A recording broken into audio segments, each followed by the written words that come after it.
Alright, let's check out this video from Solace, shall we? We did watch a different video from Solace, and it was a really, really good video, actually. Dude seems like a proper chill dude as well. So let's drop a preemptive like. Let's check out the video. Everyone needs to try Wuthering Waves, 5 reasons why. I do believe if you are in the gacha space, or you just like action RPGs in general, with a Japanese twist, I know it's a Chinese game, I think you'll definitely enjoy Wuthering Waves. Now, if you don't like gacha games, there's an issue. But if you're in the gacha space, you should definitely check it out. You've probably already done so. But let's see what the 5 reasons are why you should check out Wuthering Waves. So maybe you've heard about Wuthering Waves. Who's got a chill vibe as well? Toyed around with some gacha games, but you're looking for a new one to try. Maybe you've been playing Wuthering Waves since it came out, and you're trying to figure out how to convince your friends.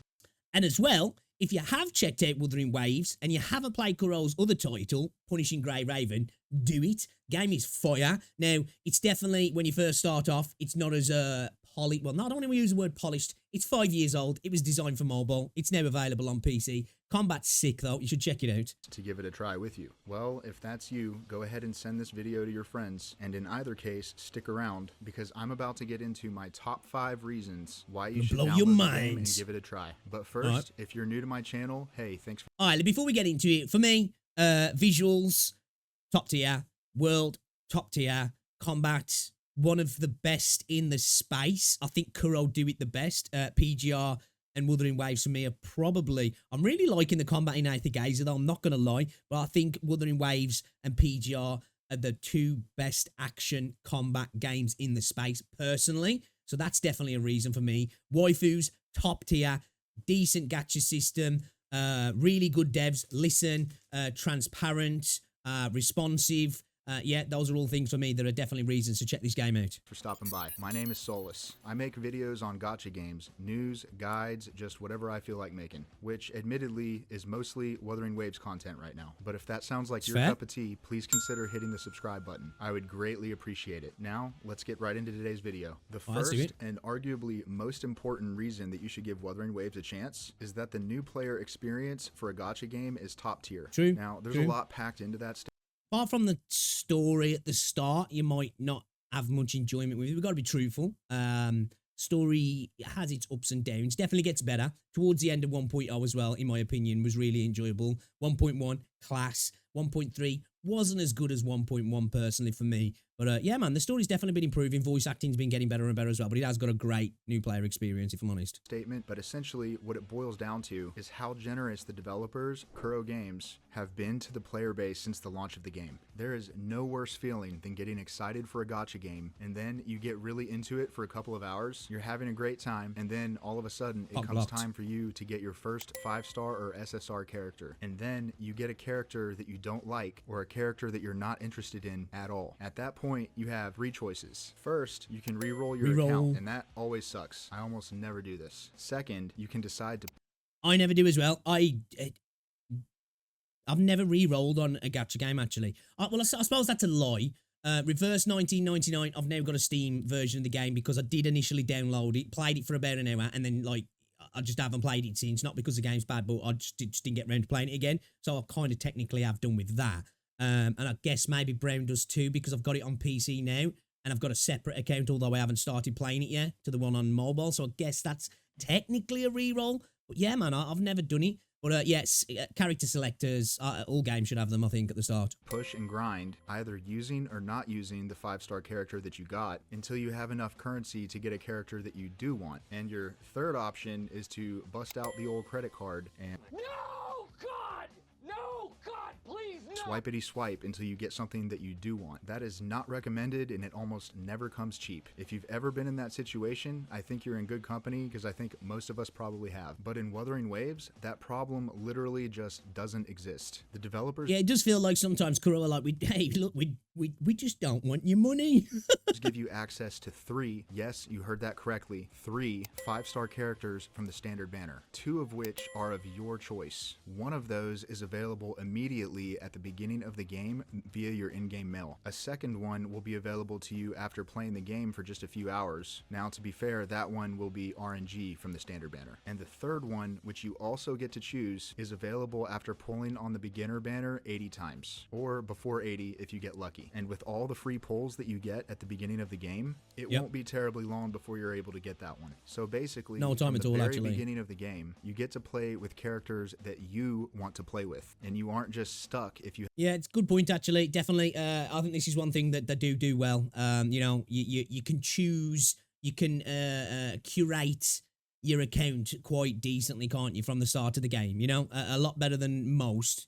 All the games do it, but they are really generous in that regard. So allowing you to start the game how you want to start it, and that is really good for new players. have bad luck. In my opinion, I think every gacha game should take notes and do this in the future because it makes the game so much more enjoyable. And for me personally, it makes me like 10 times more likely to stick around. And if that wasn't enough, the devs do also typically give out free pulls like candy. You're going to get something like 30 free pulls. Hopefully, there's a regional issue that doesn't affect your region, and it's a bug, a mistranslation, whatever it might be, right? And then you'll just get free stuff anyway, because they're like, oh, we had a problem in this specific region.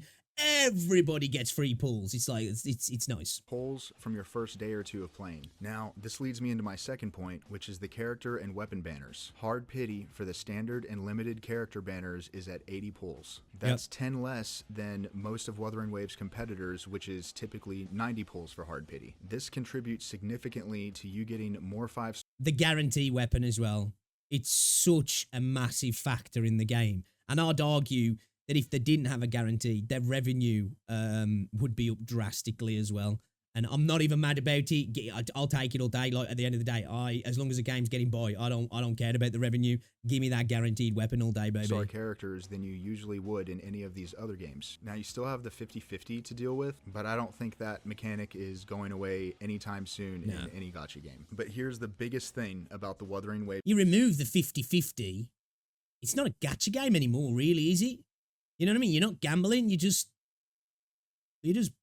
like gradually getting toward. You're just chipping away at the end goal, aren't you? Really, it's still going to be, have the pull system, but and I suppose the gacha's going to be there until you get to the guarantee. But the kind of the main element of the gacha's gone in a sense, then, isn't it? Really. Waves banners. The weapon banner is guaranteed at 80 pity. So that Fire. means there's no 50-50s, no unwanted weapons. You are getting the weapon that you want at or before 80 pulls every single Or if you're stupid time. like This me, makes you getting don't pull on weapons to your Yinling's favorite weapon. characters Regrets. so much easier. And we all know it's a great feeling to be able to put the signature weapon on your favorite character. All of this, by definition, also makes Wuthering Waves significantly more free-to-play friendly than all of its competitors. So if you want the best free-to-play experience that a gacha Super free to play friendly. I'd say though, for me, where Wuthering Waves is the most friendly is a low spender place.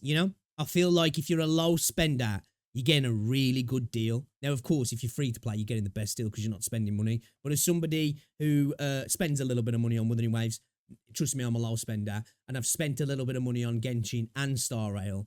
You definitely get the best bang for your buck on Wuthering Waves, that's for sure. gacha game can give right now, you really need to give Wuthering Waves a try. And on that The water note, in my it's shower was even too hot. more Here's 50 free-to-play pulls, friendly right? Because the devs are currently only releasing one new 5-star character per patch, which means that you have more time to save for characters that you really want or for reruns that you missed. And it really shows that the devs care more about the players, at least right now, than they do about raking in money. Because if they only cared about raking in money, they'd be making back-to-back new limited 5-star characters like most of their competitors and heavily implementing FOMO into their scheme. And as of right now, they're just not showing any indication whatsoever that they're going to be doing that anytime soon. So let's talk about exploration and combat. Yeah, I think it's safe to say, I think obviously things might change. This is the big baby, shall we say, but we've seen what they've done with PGR, and for the most part, it has been pretty positive, hasn't it?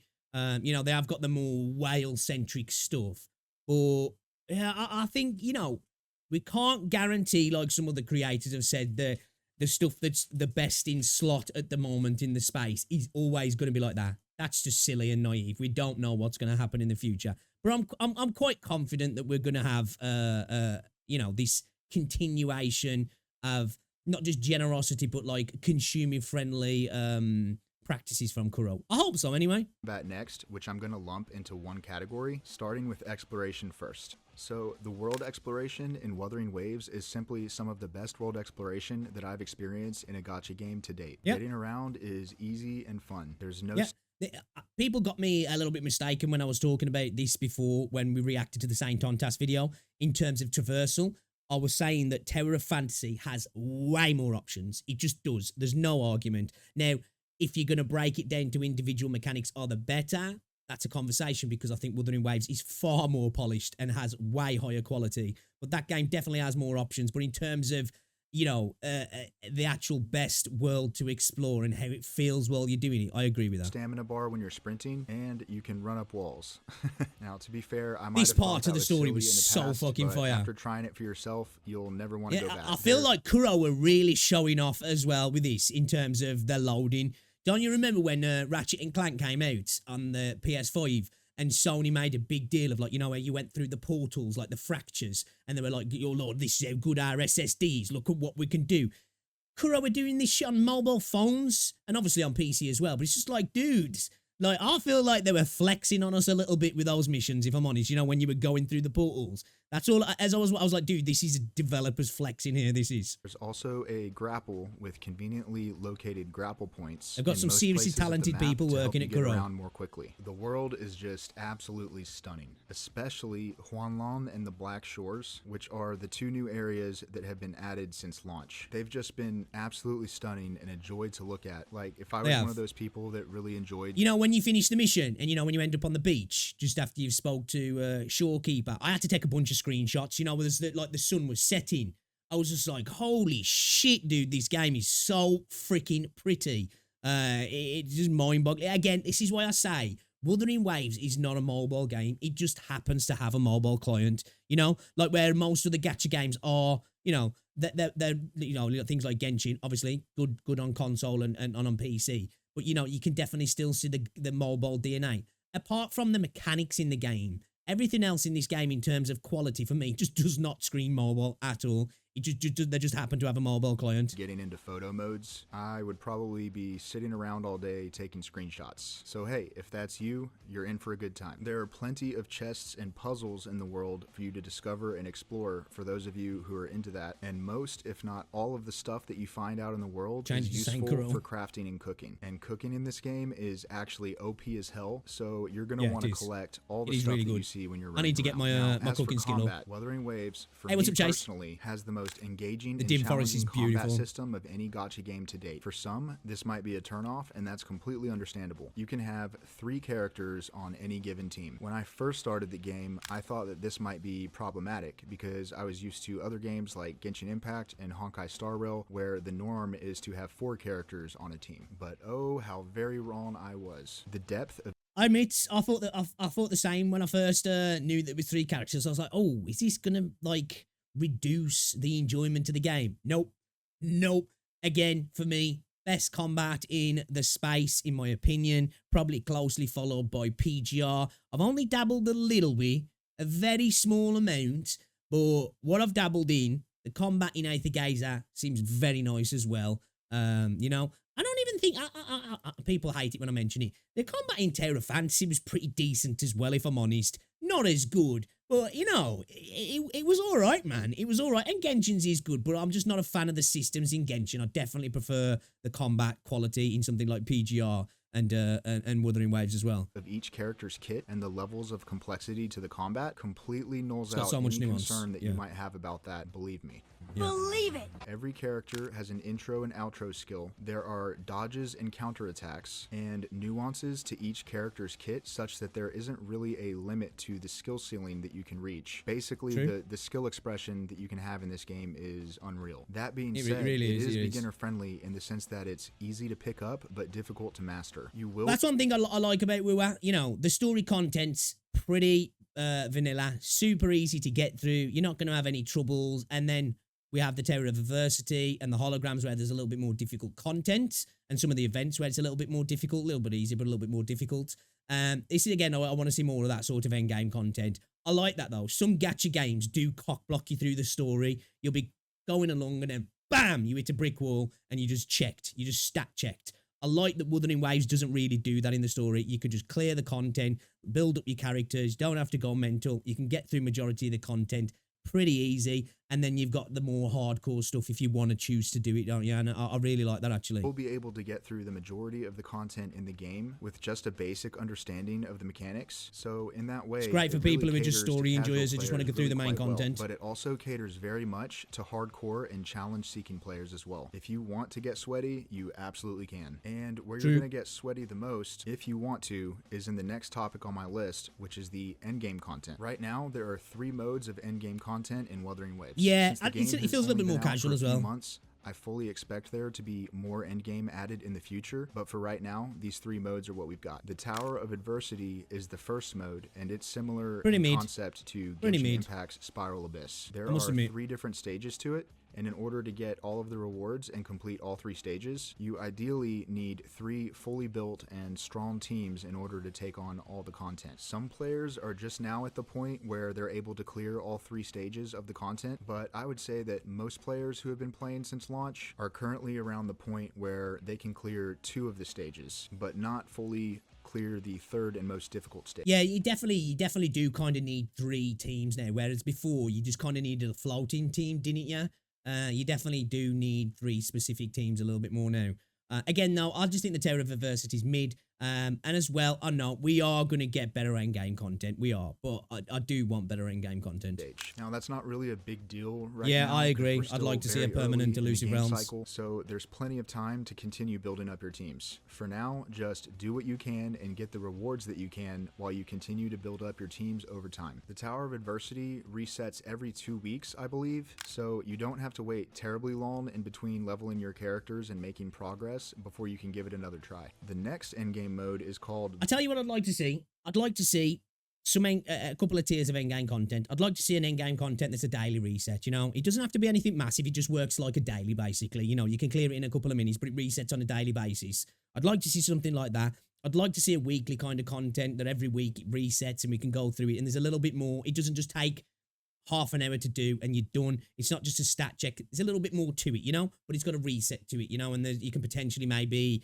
customize it a little bit more as well. And then there's a bit more of a bigger, more patch-based content that's specifically catered to that particular patch, or maybe 2 weeks, but maybe 2 to 4 weeks, and it's more designed to cover the entirety of the patch, and it's designed like that. But I definitely would like to see some sort of daily and weekly sort of content. I'd like to see holograms as well, have some sort of resets and changes to them. I want to see, like, customizability in those as well, so you're not just giving yourself challenges by going, right, I'm going to solo this, or I'm going to take off echoes, or I'm going to nerf myself in a particular way. I want to be able to put those in by clicking different selectors to change the way the fight plays out. That'd be really cool as well. I'd like to see something like that also. The Elusive Realm. The Elusive Realm is a roguelike mode, not unlike the simulated universe from Honkai Star Rail, if you're familiar with that. There's an extensive shop that sells all manner of upgrade mats and all the currencies that you need to level up your characters and skills, and you earn those currencies by doing runs through the Elusive Realm. For each run, you choose one of your characters, and you go through it with just that one character. Only your character level and weapon carry into it. All of the stats from your echoes, which are like artifacts from Genshin Impact, do not count towards your stats. The mode also provides trial characters that you can use if there's a character that you want to use but you don't have them. This is an awesome like the way Elusive to Realm. test out and play with characters that you don't have, who you may want it is to a pull fun forward mode in future banners. I found Elusive Realm to be extremely fun, and with each new iteration of it, they keep on adding stuff to make it better and better. Now, yeah, it's definitely been getting better and better, hasn't it? Yeah, definitely.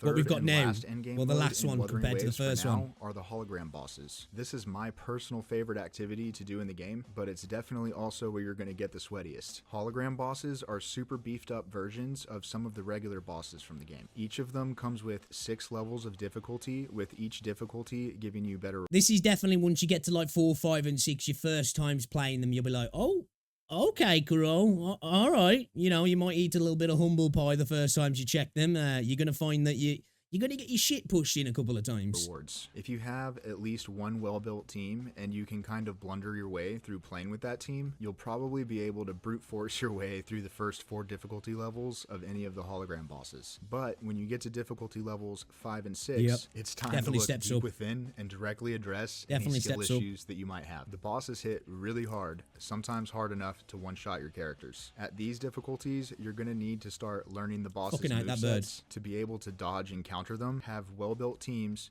and know how to play those teams. This is where I have a lot of my fun, and I know it might not be for everyone, but hey, the content is there for you if you want to do it. Okay, now let's talk about the story. Stories in gacha games are very well known to be not very good, and it's been that way for a very long time.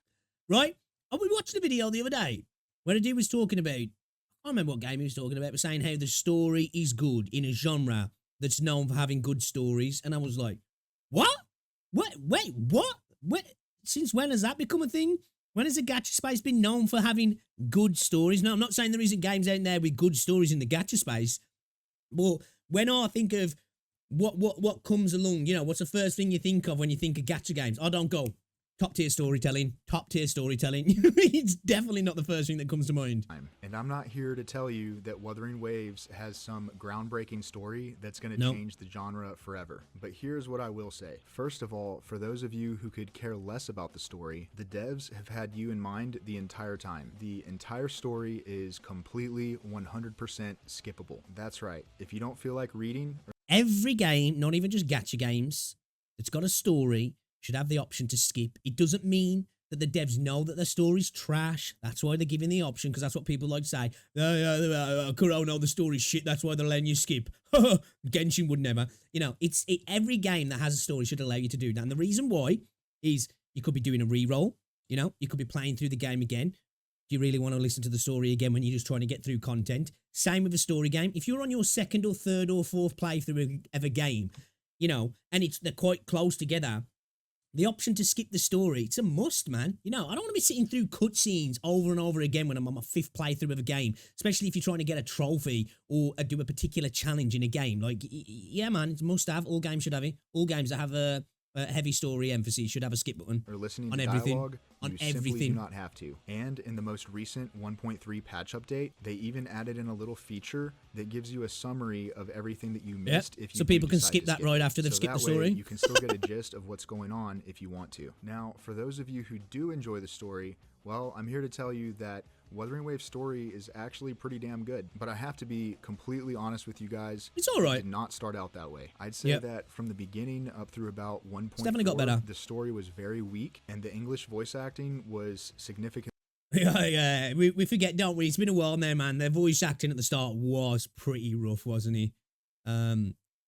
Specifically Rover and Yang Yang. Oh my god, Yang Yang was bad. Bad. However, what the community wasn't ready for was Kuro Games being incredibly open to feedback and their intense desire to fix the game as quickly as possible. So once you get to the 1.6 storyline, in my opinion, the game takes a huge upward turn for the story and it becomes absolutely amazing. In particular, with the recent 1.3 patch update, that was one of the best story quests that I have ever played in a gacha game, period. I just really don't know. Oh man. I think the actual questing was really good. It was really good. The story itself, although I liked it, I do like the connection between Rover and Shorekeeper and what Shorekeeper is, and the whole thing with the Tethys and the Lament and the Black Shores and what they're doing, all of that. Really cool. I just feel like the pacing was a little bit off. I feel like your relationship with Shorekeeper just felt a little bit rushed. We don't remember her, but then all of a sudden we're just like, yeah, we're chill, man, we're besties. You know? Just felt the pacing was just off a little bit. I would have liked a little bit more of the character building, just a little bit. And that's why, for me, Jinxie's and Changli's story, in terms of their patch quests, companion quests, whatever, were a little bit better, in my opinion. And it wasn't bad. I think the actual action part, what you were doing, great. I just felt a little bit rushed, if I'm honest, especially the last little bit. Felt like they tried to cram it all together in the last little bit of the mission, if I'm honest. I don't know how to describe how much effort they put into improving it. That includes the English voice acting, which has become noticeably much better. Now, before you think that I'm glazing it too much, let's take a step back and remember that we're talking about gacha games here. Let me tell you guys something. I don't know how many of you guys will be old enough to remember this, but do any of you remember a game called Star Wars Knights of the Old Republic? It was made Yeah, by boy. BioWare back in the day. I want to say in the early 2000s. Dude, BioWare with the goats back in the day. Anyway, that game, in my memory, has the best story of any game that I have ever played. All these years later, I still remember the plot It's twist top at the tier. end, how incredible the entire thing made me feel. I will never forget that. So if you're trying to compare Wuthering Waves to stuff like that, regret to inform Mass Effect 2 for me, man. Oh, God. I wish if there was any game, you know, that I could just erase from my memory and play it fresh. Like, obviously, I know years have gone by now and the game itself is different, but, you know, put myself back in that moment. The mechanics all seem new. The game doesn't seem aged. And let me play Mass Effect 2 as I've never played it before. Oh my God, I would give my arm for that. I'm telling you, because that was such a good game in memory for me. Absolute go-to game. Probably it is my favorite game of all time. you that you're going to be incredibly disappointed. But look, the story, it's enjoyable. I've had fun with it, particularly in this most recent 1.3 patch. Tell me, have you tried Wuthering Waves? Do you plan to try Wuthering Waves? What do you like or dislike about the game? What are you looking forward to if you have yet to try it? I want to know, so let me know down in the comments. If you found this video helpful or interesting, please like the video and subscribe. Thanks for listening to me yap. Later. Yeah, I like Solace, man. He seems like a chill dude, actually. And I can't disagree with his reasoning, if I'm honest. The only thing that was probably the weakest point out of all of them was the story. But again, the story's not bad. I just think that, you know, it just is what it is. Again, we're talking about gacha games. I think if you're expecting Shakespeare, you're in the wrong place. You know, you're not getting Witcher type stories. You're not going to be getting like Last of Us type experiences. You know what I mean? You're going to get a JRPG story, aren't you, really? Now, I know a lot of these games are Chinese, but that's what you're getting. You're getting something that's probably going to be tropey. It's going to be cliche. Stuff's not going to make sense sometimes. It might be a little bit weird more often than not, but you'll probably have fun with it. And I think it does it decently enough, in my opinion. I never feel that the story's distracting or detracting from my enjoyment of the game. But I've never really sat and been like, whoa, this story is insane. Now, some of the actual set pieces, insane, what you're actually doing. Again, for me, you know, the most emotional I felt in Wuthering Waves, the Morning Aches mission. That was sad, man. That was sad and beautiful. And, you know, it was just, I really enjoyed that story, actually. But yeah, great video. Guys, you check out Solace, showing some love. Everyone needs to try Wuthering Waves, and that's 5 reasons why.